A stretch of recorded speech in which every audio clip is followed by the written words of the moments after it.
უნდა აშკარად რეჟიმი მკაცრდება, იმიტომ რომ აშკარად ვერ გძნობენ თავს დაცულად და უნდათ ასეთი ტერორის ფორმა ცალსახად, როცა საზოგადოების წევრებს აპატიმრებენ, აქტიურ წევრებს აპატიმრებენ, რათა სხვებმა, როგორც აქტიურობა, ესე პასიურმა წევრებმა დაფიქრდნენ კარგად თავიანთ აქტიურობებში, რამდენად ისინი, მოახერხებენ ღირს წინააღმდეგობის გაწევა.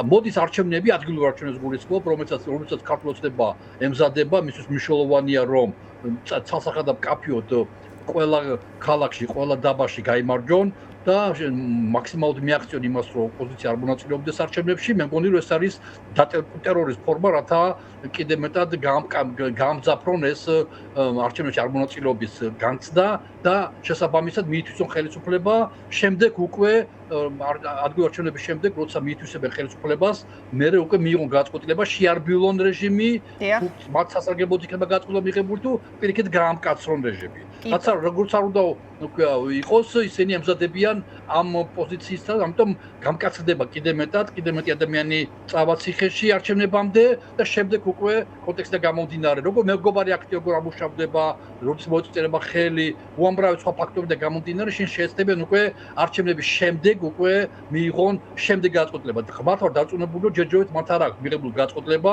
როგორ იმოქმედებენ არჩევნების შემდეგ. თავარია რა შედეგი დაიდება, კი ბატონო, აი თქვენ ფიქრობთ, რომ მაგალითად აი ჯაფარიძეს შემთხვევაში ხო იგივე მელია გვარამიას შემთხვევაშიც, რა ვიცი, ეს ხალხი დაკავების გარეშეც ამბობს, რომ თვითმმართველობის არჩევნებში არ მიიღებენ მონაწილეობას, განსხვავებით მაგალითად გახარიასგან. ანუ ეს გადაწყვეტილება ქართული ოცნების, მათ შორის რაღაც აი გახარიას ტიპის პარტიებზეც არის გათვლილი, რომ ისეთი გარემო შექმნან, მათ შორის თუნდაც ჯაფარიძე მელია გვარამიას დაკავებითაც, დამატებით რომ იქ უკვე გახარიასაც კი არ ქონდეს რაღაც არანაირი სივრცე, რომ რაღაცა გამართლდეს მისი თვითმმართველობის არჩევნებში მონაწილეობა. ანუ ეს არის რეალურად ქართული ოცნების მიზანი? კი, მე მგონი რომ ამის მიზანი ეს არის დიახ, რათა ან გახარიას პარტია შეეშინდეს ასეთი ემპარება, კაფიოდ განან თავის პოზიციებზე და მე პატივს ემართ პრინციპულობას, მაგრამ არა გამორიცხულოს საზოგადოებრივი აზრი მათ მიმართ იყოს მეტად დაზაბული, იმდენად მიუღებელი რომ მოუწიოთ საზოგადოებრივი აზრის ანგარიშის გაწევა. ანუ მათ ნამდვილად უნდა თუ მოასუფთავონ მთლად მინდორი, მაგიდა, რათა მხოლოდ მათი სატელიტი პარტიები იყვნენ ამ არჩევნებში წარმოდგენილი, რათა გამოირიცხოს ყოველგვარი ცდელობა, იმიტომ რომ 64 ოლქია, სადაც შეიძლება ერთში მაინც წააგოს ქართულოცნება, მათთვის მიუღებელია. ერთი პარლამენტის არჩევა ხო არა, 64 საკრებულოს არჩევა და საკმაოsi რაოდენობის მერების არჩევა. ამიტომ რა თქმა უნდა, მინდა გახარიას პრინციპულია, მე მგონი რომ ისინი მუშაობენ იმაზეც, რომ საზოგადოებამ დაგმოს თუ შეიძლება ასე ითქვას, შეუწიოს გახარიას. მარტო გახარიას არჩევნებში მონაწილეობაც იქნება აბსოლუტურად სამწუხაროდ არაეფექტური, იმიტომ რომ მერე ერთადერთი სადაც შეიძლება წარმატება მიეღწია ოპოზიციას, ეს არის მერების არჩევნებში მიიღოთ კონსოლიდირებული გადაწყვეტილება, რომ ყოველ ქალაქში თავის კანდიდატი დაენიშნათ თითო და თელ ოპოზიციას ბრძოლა კონკრეტული მერისათვის. თბილისში, ქუთაისში, ბათუმში 5-6 ქალაქია, სადაც შანსები მოგების იქნებოდა მაღალი და ახალ ტემპერატურას და ახალ მიმართულებას მიიღებდა ადგილობრივი არჩევნების შემდეგ ესეთი ამ ტიპის წარმატება. თუკი მეორე ტურები დანიშნული აშკარად გამოჩნდებოდა, რომ ქართული ოცნება ძალიან სუსტია და ჯოხის თეხებზეა შემდგარი. ამიტომ რა თქმა უნდა მათ ამ პოზიციის ეშინიათ და უნდათ რომ მაქსიმალურად მიაღწიონ,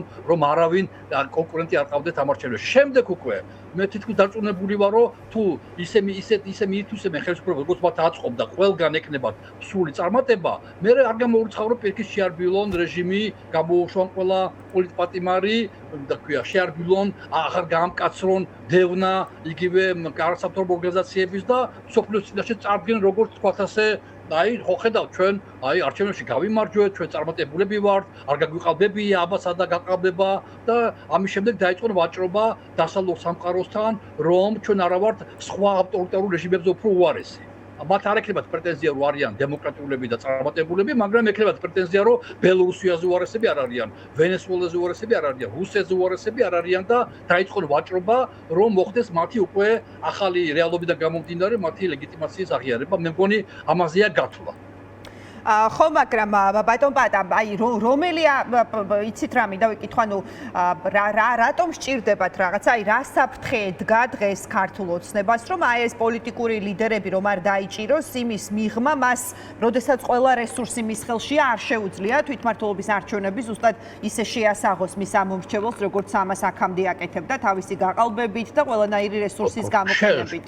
მან ეს უნდა შეასაღოს არა მარტო თავის ამორჩეველს, არამედ დასავლეთსაც და ამიტომ ამას პრინციპული მნიშვნელობა აქვს. მაგრამ რასთავარია ეხლა პოლიტიკური ლიდერების დაპატიმრება ეხლა და შეიძლება გაგრძელდეს კიდეც, იმიტომ რომ თქვენ გვალები ჩამოთვალეთ, გამორიცხული არაა რომ ყველა მიიღოს ისეთი მორალური გადაწყვეტილება, როგორც მიიღო, ქვია, ჯაფარიძემ, რომელიც კაფეო და ცალსახა წავიდა ციხეში და ეს არის უაღრესად თუ შეიძლება ასე ითქვას, ღირსეული საქციელი, მათ უნდათ რომ ამ ფორმით შეაშინოს ხო მე თუ ჯაფარიძეს ვაკავებ, მე თუ სიტყვაზე მელიას არავის სარუსურებ ციხეს, მაგრამ თუ წავიდა ეს ხალხი ციხეზე, თუ მე ამადე მას ვაპატიმრებ, იმადე ვაპატიმრებ, თუ შენ დაგაპატიმრებ, ვიღაც მოქალაქეს, საშუალო რიგის მოქალაქეს. ამიტომ ყოველგვარი გამოსვლები აქციებზე, მიტინგებზე, წინააღმდეგობის ფორმებში იცოდე რომ იქნება ქვია დაფიქსირებული, მით უმეტეს უკვე არსებობს მოსაზრება რომ ქვია არჩევნების დროს შეიძლება დაფიქსირდეს თვითონ მის ხმა ეს გაჟონილი ეს ბიულეტენები და ასე შემდეგ კიდევ მეტად იმუშავებს რათა საზოგადოება დააშინონ. ეს არის რა თქმა უნდა ტერორის ფორმა, როცა რა არის ტერორი, როცა შენ ერთს სჯი, რათა სხვამ დაინახოს. ეს არის ტერორის მთავარი სულისკვეთება რომ ჩემს მნიშვნელობა არ აქვს სხვებს.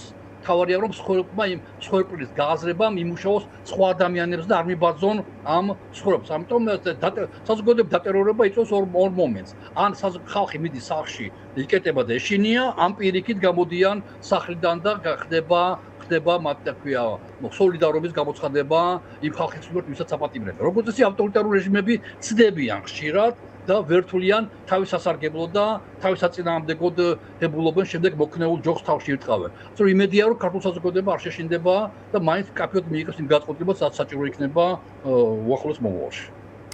კი ბატონო და ბატონ პატა აუცილებლად მინდა გკითხოთ სწორედ აი პოლიტიკურ პატიმრებთან დაკავშირებით საუბრობთ რომ რაღაცა მათი რაოდენობა კი არ მცირდება პირიქით სამწუხაროდ იზრდება აი ესე მინდა გკითხოთ ესე დავსვა შეკითხვა ბატონ პატა აი ხედავთ თუ არა ივანიშვილის დამარცხებამდე ან დამარცხების გარეშე აი ამ ხალხის ციხიდან გამოსვლის გზას ან რაიმე ხერხს ან სივრცეს სადაც შეიძლება ეს რაღაცა გადაწყდეს ან მოხერხდეს თეორიულად შესაძლებელია, რაც მე უკვე თქვი, თეორიულად თუ ქართულ ოცნება უმტკივნეულოდ გაყალბების გარეშე, ის რომ არავის კითხვები არ ექნება, მიითვისებს ხელისუფლებას ადგილობრივი არჩევნების დროს, მე 3 წელი მას არჩევნები აღარ ელოდება არანაირი, დარწმუნებულია რომ თუ პატიმრებს გამოუშვებს, ტემპერატურას დააგდებს.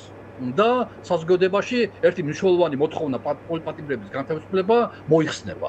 ამქედა გამომდინარე მე არ გამოურიცხავ თეორიულად ისევ და არ ვამტკიცებ ნამდვილად ერთ-ერთი ვარიანტი შეიძლება იყოს რომ ანა თუ მაგალითად არჩევნებამდე ერთი თვით ადრე უკვე ცნობილი იქნება რომ ბოიკოტი გამოცხადებულია. დღეს ბევრი ლაპარაკობს ბოიკოტზე, მაგრამ ჯერ საბოლოო გადაწყვეტილება მიღებული არაა. მაგრამ როცა გამოცხადდება არჩევნები, როგორც ეს ერთი თვით ადრე ცხადდება და ალბათ სექტემბერში გამოცხადდება არჩევნების თარიღი, სექტემბრის დასაწყისში ან აგვისტოს ბოლოს, ამ დროს უკვე პოლიტიკური პარტიები მიიღებენ საბოლოო გადაწყვეტილებას მონაწილეობენ თუ არ მონაწილეობენ. თუ ქართულ ოცნება დარწმუნდება რომ ქვია კრიტიკული მასა ამორჩევლისა სახლში დარჩება არ გამოვა ოპოზიციის მხარდასაჭერად, იმიტომ რომ მათ გამოაცხადეს ბოიკოტი, მარტო გახარიაც რო იყოს უკვე მათ აღარ შეეშინდება და შეიძლება არჩევნებამდეც კი განთავისუფლონ პატიმრები, ისევ მე ვხშობ თეორიულ ვარიანტს. რატო? იმიტომ რომ კეთილები არიან და კეთილშობილები არიან. იმიტომ რომ თავის ამორჩეველში შეიტანონ განცდა მყარი მდგრადი განცდა იმისა რომ აი რა კარგები არიან და ხო ხედავთ მაინც გამოუშვეს ეს ხალხი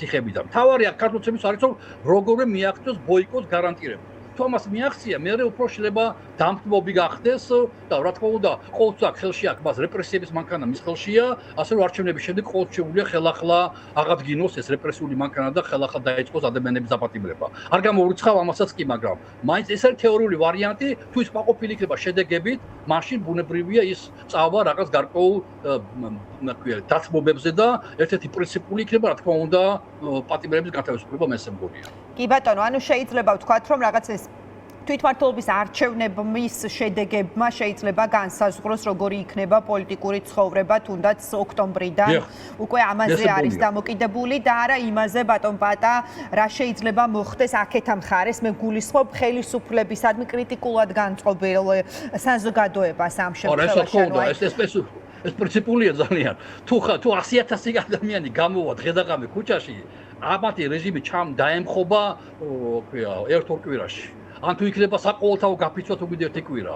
სამწუხაროდ ჯერჯერობით ამ მასშტაბების აქციების მოწყობა ქართულ საზოგადოებას არ შეუძლია. იცი ქუჩაში გამოდის გაუმარჯოთ, მაგრამ მართლა გმირები არიან ყველა, მაგრამ ეს ის არ არის კრიტიკული მასა, რამაც შეიძლება არსებითად შეცვალოს ვითარება. არსებითად შეცვალოს ვითარებას ის პიკური რაოდენობა, რაც ჩვენ გამოსულა, ჩვენ რაღაც ღაპრები აღარაა, ეს აღარა თეორია. ჩვენ ნამდვილად გვინახია ჩვენი თვალით, როგორ გამოდის 100,000 ადამიანი 2-3 საათით. აი ეს 100,000 ადამიანი რო გამოდიდეს 2-3 კვირით, დიდი ხანია ქართულ ოცნება არ იქნებოდა ხელისუფლებაში. და არც იქნება თუ 2-3 კვირით ის რაოდენობა, ის ხალხი მის გამოდიოდა ქუჩაში, მათი პროტესტი ხო არსად არ წასულა. ისინი პროტესტს ატარებენ თავის თავში. ანუ ეს ხალხი ვინც გამოსულა, რომ გამოვიდეს 2-3 კვირით.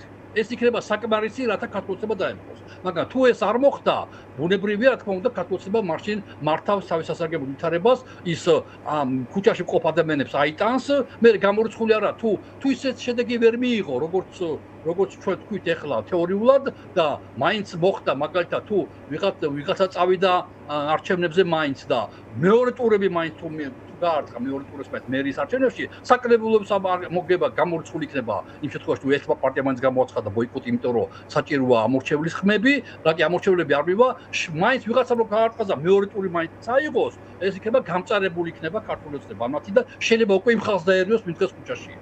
მაგრამ ეს ხალხი მდგრადია, მყარია, მე მათ აღტაცებული ვარ ამ ხალხის გმირობით და შეუპოვრობით, მე დარწმუნებული ვარ, ეს ადამიანები გზათარიან ყველაფრისთვის. მაგრამ ისევ და ისევ ყველაფერი დამოკიდებულია როგორ შვიდად წარმატებით წყალებში ბუნებრივია ქართულ ოცნების გაგებით მიითვისებს ძალაუფლებას, იმიტომ რომ სულაც არ ჭირდება მას ადგილობრივი. ეს კონსტიტუციამ დაუდგინა, მათ კი არ მოიგონეს. კონსტიტუციამ დაუდგინა. ამიტომ მე 3 წელი უკვე აღარ შვიდად იქნებიან და ამ სიმშვიდეში ისინი მე მგონი უფრო გახდებიან უფრო ლაიცი, თქვათ ასე, ავტორიტარული მმართველები. გასაგებია, ბატონ პატა, აი თქვენ როგორც ამბობთ, იდეალური სცენარი ივანიშვილისთვის არის, რომ თვითმმართველობის არჩევნებში ბიულეტენზე ალბათ მარტო თავად იყოს, ან მისი რაღაცა ძალიან ახლო გარემოცვა. ეს არის მისი იდეალური სცენარი. აი ეს რომ რაღაცა არ მოხდეს ამისთვის, რა არის საჭირო, როგორ ფიქრობ? თავად პოლიტიკოსების მხრიდანაც, იგივე თუნდაც გახარიას მხრიდანაც, რომელიც რაღაცა ყველაზე თამამი აღმოჩნდა მაინც, რომელიც ღიად ლაპარაკობს უფრო ამ თვითმმართველობის არჩევნებს და იქნება თუ არა აქ რაღაცა ძალიან რთული ისეთი მორალური დილემა, რომელიც გვესმის ჩვენ თავად პოლიტიკური პატიმრების მხრიდან, მათი ოჯახის წევრების მხრიდანაც, რომ აი რაღაც ასეთ პირობებში ზოგადად არჩევნებზე საუბარი და რაღაცა არის რაღაცა მორალისგან დაცლილი და ცოტა შორს მათთვის. არა, მე ამ ხალხს პატივცემ, მათ მოსაზრებას პატივცემ, ვაღიარებ მათ უფლებას ქონდა თავის მოსაზრება, მაგრამ ჩვენ ხო ბოლშევიკური საზოგადოების აშენება არ გვინდა. ჩვენ ხო გვინდა პლურალისტური დემოკრატიული საზოგადოების აშენება. მაშინ კეთილი უნდა ვინებოდა პატივცეთ ერთმანეთის მოსაზრებებს და გადაწყვეტილებებს. თორე ყველა ერთმანეთთან ფიქრობდეს, ეს გამოვიარეთ საბჭოთა და თუ გუნდებით, მაშინ რა აზრია გვინმეს მისე ხმა. თუ რა მნიშვნელობა აქვს. ანუ უნდა გაიგოს ბოლშევიზმი, ანუ უმრავლესობის დიქტატი, ქვია, უმცირესობაზე. გახარიას თავის ამორჩეველი ყავს, ის მათ ენდობა 9%-ია თუ 10%-ია, ეს არის მისი გარანტირებული ამორჩეველი ორჯერ ზედიზედ, მან მიიღო ხმები ადგილობრივ არჩევნებში 21 წელს და ეხლა 24 წელს და ის თავის ამორჩეველზე მუშაობს. შესაბამისად, ვინც მას ენდობა, ის მას ენდობა. და შესაბამისად ის თავის ხმებს მიიღებს აუცილებლად. ეს არანაირი არ არის გზიდან გადახვა, პირიქით ჩემი აზრით, მე ხო ერთ-ერთი რიგით მოქალაქე ვარ, სხვას არაფერს წარმოვადგენ. ჩემი აზრით ეს არის დემოკრატიის გადარჩენის მცდელობა. სამწუხაროდ ეს საკმარისი არ იქნება. თუ პირობიდან 4 პოლიტიკური მოძრაობიდან, მათ შორის ერთ-ერთი გახარია, 3 გამოაცხადეს ბოიკოტს, მარტო გახარია დემოკრატიას ვერ გადაარჩეს საქართველოში. მაგრამ მცდელობა იქნება და ეს იქნება ღირსეული მცდელობა. დანარჩენი 3 არ მიიღებს, ეს მათი უფლებაა. ნამდვილად, თუ მე მაქვს უფლება თქვა, რომ წადით არჩევნებზე, მათ აქვს უფლება არ წახვიდეთ არჩევნებზე. ბუნებრივია, მე არა ვარ ბოლშევიკი და მე სხვას ვერ უკარნახებ, ქვია, როგორ მოიქცეს. მე ჩემ თავს უკარნახებ და იმ ხალხს, ვისაც ჩემი აზრი აინტერესებს. სხვას მე ვერავის ვერაფერს ვერ ვეთქვი. მაგრამ თუ შანსები არის უნიკალური ქალაქების მოგება, თითოეულა ქალაქების მოგება. რა თქმა უნდა, ვიღაც ამბობს, რომ მე ამ მერებს თუ ღმერთმა ხნას და გაიმარჯვო დააპატიმრებო. მე სწორედ ესაა ბრძოლა პოლიტიკური. თუ მიდის ადამიანი მერობის კანდიდატად, თუ იცისო დააპატიმრებენ და მიდის მაინც როგორც ეხლა ეს ჯაფარიძე იქნება, ბელია იქნება, რომლებიც იქცებიან ღირსეულად და ციხეში შეგნებულად მიდიან, არა? ისეც ასე უნდა წავიდეს. ბიუჯეტს არ მისცემენ. დიახაც შეიძლება ბიუჯეტი არ მისცემენ. მაგრამ რა რომ მისცემენ ისეთი სახელმწიფო გინდა, რომელიც იქნება, თქვია, ღმერთმა უწყის რა პიროვნება იქნება მერი და ბიუჯეტს მისცემენ. ანუ შესაბამისად გაგრძელდება პოლიტიკური ბრძოლა. როგორც კი შედგება ადგილობრივი არჩევნები ქართულების სასარგებლოდ, მოკვდება საქართველოში პოლიტიკური ბრძოლა. ღმერთმა ქნას რომ მე მართალი არ ვიყო, მაგრამ სამწუხაროდ ხშირად მართალი ვარ ხოლმე და 3 წელი საქართველოში აღარ იქნება არანაირი პოლიტიკური მოძრაობა. 28 წლისთვის როგორ მივალთ, არა ეს კიდე ცალკე სალაპარაკო გვექნება ალბათ თუ საერთოდ უკვე ტელევიზიები იარსებებენ იმ დროისთვის, იმიტომ რომ ტოტალიტარიზმისკენ მივდივართ გაქანებული თუ შეიძლება ასე ითქვას ნაბიჯებით. ასე რომ ამ ფონზე ბუნებრივია ძალიან ბევრი ამბე შეიძლება შეიცვალოს და მე მგონი რომ თუ გახარია გადაწყვეტს რომ წავიდეს არჩევნებზე 9%-ზე მნიშვნელოვნად მეც მიიღებს. თუმცა საქართველოში ბევრი ადამიანია, ვისაც მიაჩნია რომ ვიღაცამ უნდა მიიღოს მონაწილეობა არჩევნებში და შეიძლება ისეთმა ხალხმა მისცეს გახარიას, მაგრამ რომ ცხოვრებაში არ მისცემდნენ არასდროს, მხოლოდ იმიტომ რომ მიხვდნენ რომ ეს გადასარჩენია. ამავე დროს ჩვენ უნდა პატივი ვიცეთ იმ ხალხს, ვინც არ მონაწილეობს არჩევნებში. მე მათ არავის არ უწოდებ მოღალატეს და ეს მათი უფლებაა, მაგრამ რაღაც კარგული პასუხისმგებლობა ყველას უნდა გქონდეს შემდგომ, როცა დადგება დრო და როცა ვნახავთ რომ ხალხი რომ მისულიყო არჩევნებზე თურმე შანსები არსებობდა მერობის კანდიდატების გამარჯვებაში. იმდენად სამარცხვინო კანონია მიღებული და ცვლილებები ამ ქართული ოცნების მიერ არც კი გვახსოვს. ჩვენ მხოლოდ რუსულ კანონებს ვიხსენებთ. ამაზღზე ამორალური ცვლილებები შეიტანეს იმაში აქვია ცვლილებები კანონებში. ბოლოს აპრილში შეიტანეს, რომ საერთოდ შეუძლებელია თუ კიდე ერთი პარტიის გამორიცხვით მან კარგად ნახეს რამდენი ხმები მიიღო ოპოზიციამ ჯამურად, რათა თუ კიდე ერთი პარტია მაინც გამოირიცხება საკრებულების მოგება პრაქტიკულად შეუძლებელია დღეს უკვე. სამაგიეროდ შეიძლება ჯერ კიდე არსებობს შანსები მერობის კანდიდატობისა. მომავალში შეიძლება საერთოდ მერები დანიშნული იყოს უკვე. ესეც გამორიცხული არაა. დღეს უცნაურად მერები კიდე არქივითია. და ამის ხელიდან გაშვება არ შეიძლება ჩემი აზრით. ვისაც თulis რომ შეიძლება ღმერთმა გაუმარჯვოთ ამ ხალხს. ასე თუ ისე ნებისმიერ შემთხვევაში ჩვენ ბარიკადების ერთხარესა ვართ. ჩემთვის ყოველთვის მიუღებელია ქართული ოცნება, ჩამოსაშლელია ქართული ოცნება, მაგრამ საკმარისი რესურსები არ ყოფნის, რათა ხოთ ქუჩის აქციებით მოახერხოთ ამას. არჩევნები ამის საშუალებას გვაძლევს.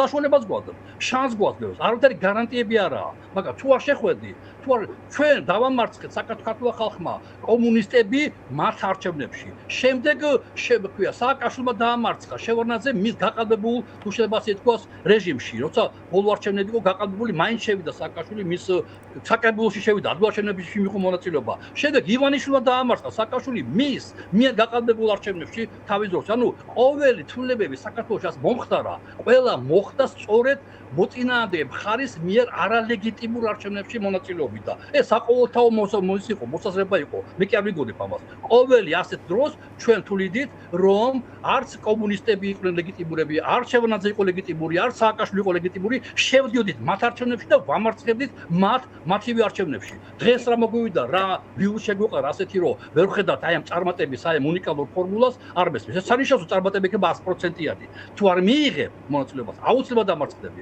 თუ მიიღებ შანსები გამარჯვებისა, მინიმალური მაინც ჩნდება. კი ბატონო, გასაგებია. მადლობა, ძალიან დიდი მადლობა ბატონ პაატა, მადლობა.